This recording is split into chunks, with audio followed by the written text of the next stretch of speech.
This delicate dance could have deadly consequences. But on this wind farm in Cheshire, rare marsh harriers live and breed alongside these huge turbines and hundreds of other species of bird. So we get a lot of wetland birds, so ducks, waders, gulls, geese, big populations of warblers in the reed beds and a whole load of sort of small birds. Frodsham is one of England's biggest onshore wind farms. The birds were here before the turbines were built, and Jenny's job is making sure they'll be here long after as well. This was a major corridor for birds flying from the estuary over there to the inland areas that they're using, the wetlands, the fields beyond.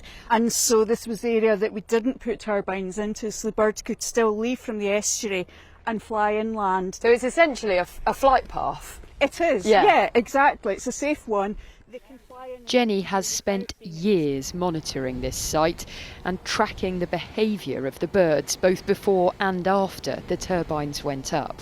What this is showing is it's the pattern of movements around the wind farm and how and in this example it's shelduck, have responded to the presence of the wind turbines by flying around them. So they've adapted. So they've adapted to the presence of the turbines.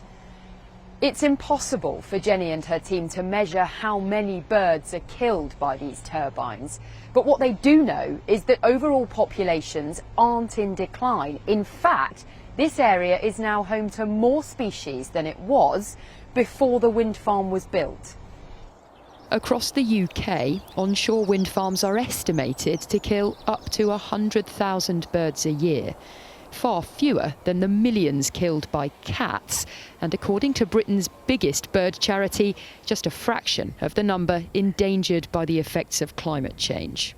The risks of climate change far outweigh the damage, as long as those developments are delivered with nature's recovery at its heart. So what we're seeing at the moment from government doesn't go nearly far enough. It's really just fiddling around the edges while our planet is burning, and we need to see a real revolution in onshore wind to properly tackle the nature and climate crisis. Because while the future of the natural world hangs in the balance, it's rising temperatures and not the turning of these turbines that poses the greatest threat.